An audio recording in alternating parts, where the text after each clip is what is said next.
L'année dernière, nous avons mené une enquête avec Universum et il apparaissait clairement que le public externe ne nous connaissait pas et ne nous connaissait pas en tant qu'employeur. Il ne savait pas nécessairement qu'on avait 500 métiers, voire plus, qu'on pouvait offrir de multiples opportunités de carrière, qu'on avait un véritable équilibre vie pro, vie perso. Donc on a pensé cet événement pour accueillir tous nos publics, pour nous faire connaître auprès d'une très large audience. On a accueilli autant des étudiants que des classes de troisième, leurs parents aussi, des personnes qui étaient en recherche d'emploi ou juste des personnes curieuses de mieux nous connaître en tant qu'employeurs. En fait, toute personne qui pourrait être susceptible un jour de vouloir faire carrière chez nous. Ça a été aussi l'occasion de faire un grand événement avec nos partenaires institutionnels historiques et je pense notamment à Pôle emploi et à l'Académie de Créteil. On a aussi proposé pendant cet événement, en plus de nos stands dédiés aux métiers, des stands qui étaient dédiés à la vie en entreprise. On a parlé de notre politique sociale, on a parlé du mécénat, de la formation, on avait même un coin conseil carrière. On a accueilli sur 2 jours 7500 personnes et 200 cast members ont été impliqués dans cet événement.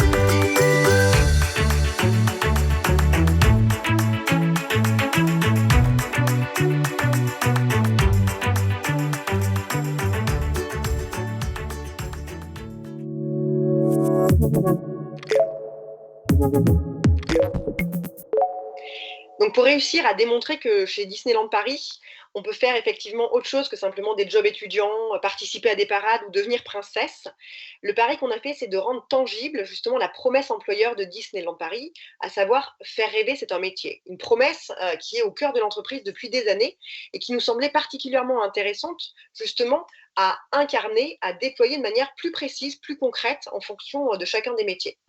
Pour ce faire, on a réalisé du coup, d'une part, un shooting qui a permis de mettre l'emphase vraiment sur le geste et la technicité parfaite développée par les cast members et en même temps, du coup, tout un système d'accroche qui nous permettait de pouvoir montrer avec des éléments concrets, précis, l'exigence justement et le professionnalisme avec lequel les cast members exercent leur métier au jour le jour.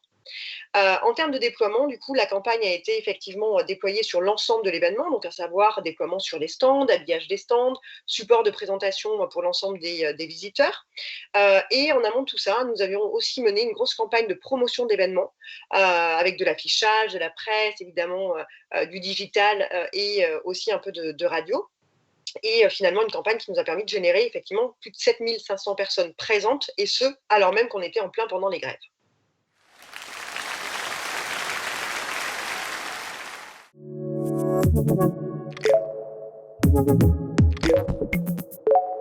Alors, GRTgaz est une des sociétés leaders du transport de gaz naturel en Europe et elle possède le plus vaste réseau de canalisation à haute pression.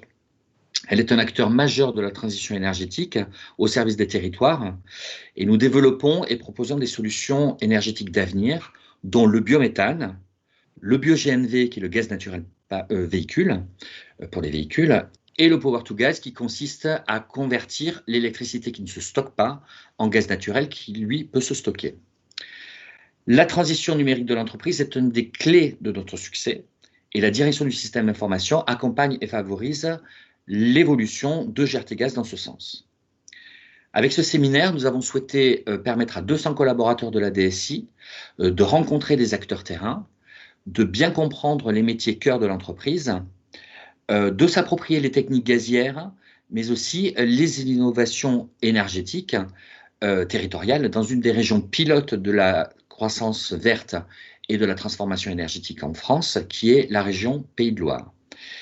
Le but recherché est que chacun puisse prendre conscience de son rôle dans la création de valeur de GRTgaz.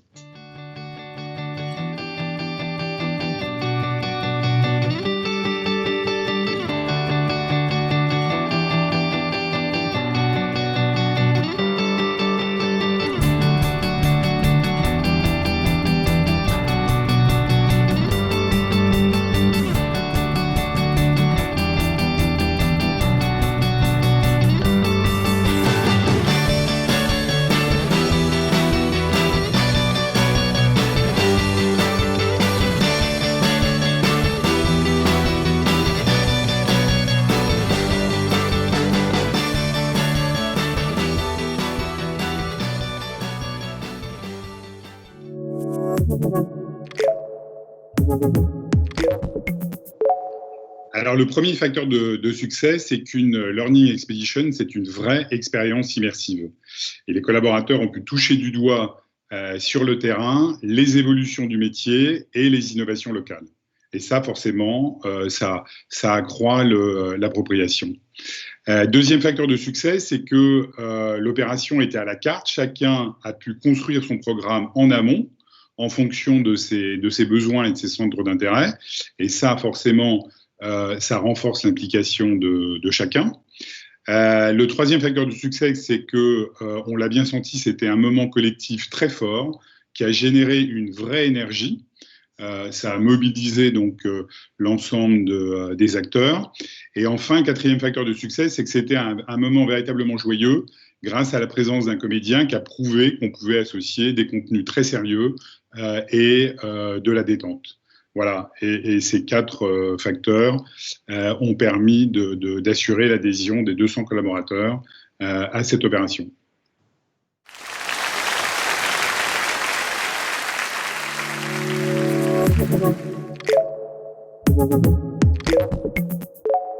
MBDA est une entreprise du secteur de la défense. Nous sommes leaders européens dans la conception, le développement et la commercialisation de missiles et systèmes de missiles en réponse aux besoins des différentes forces armées.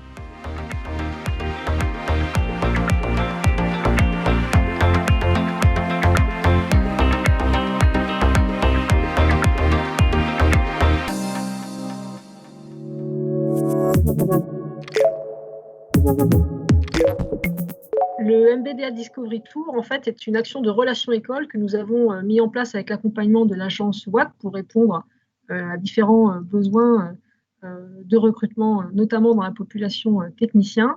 Et l'objectif était très simple, il était de faire connaître davantage MBDA, de développer notre notoriété auprès d'un certain nombre d'élèves, d'étudiants de différents établissements qui ont été ciblés pour des formations correspondant à nos besoins en génie mécanique, en génie électrique, électronique ou en mesure physique. Le Discovery Tour était composé de différentes phases. La première, la majeure, était composée donc d'un roadshow dans ces 7 établissements ciblés, de manière à aller à la rencontre des étudiants, leur présenter MBDA, nos métiers, et puis se faire connaître auprès d'eux, susciter leur intérêt. L'étape la plus importante a été la phase finale, finalement, après ce roadshow, puisque nous avons accueilli 30 finalistes sur notre site de Bourges pour une visite des établissements et l'approfondissement de la découverte de l'entreprise, des métiers et des opportunités, pour leur montrer la diversité d'activités qu'on pouvait leur proposer.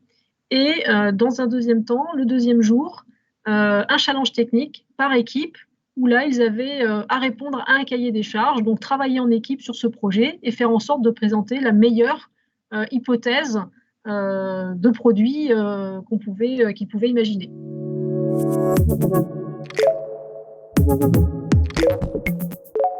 Alors oui, on peut dire que ça a fonctionné à bien des égards. Tout d'abord, il y a eu une grande résonance dans les écoles que nous avons visitées grâce au roadshow, à la fois auprès des étudiants, mais aussi des responsables pédagogiques. Il y a eu un écho interne très, très puissant également, puisque les collaborateurs MBDA ont tous été sollicités de différentes manières, que ce soit les coachs pour les équipes lors de la finale, les experts qui ont construit le hackathon, les jurys finaux et bien sûr la quinzaine de techniciens qui ont participé au roadshow. On a eu aussi une très belle couverture médiatique, à la fois dans la presse régionale, mais aussi sur les réseaux sociaux.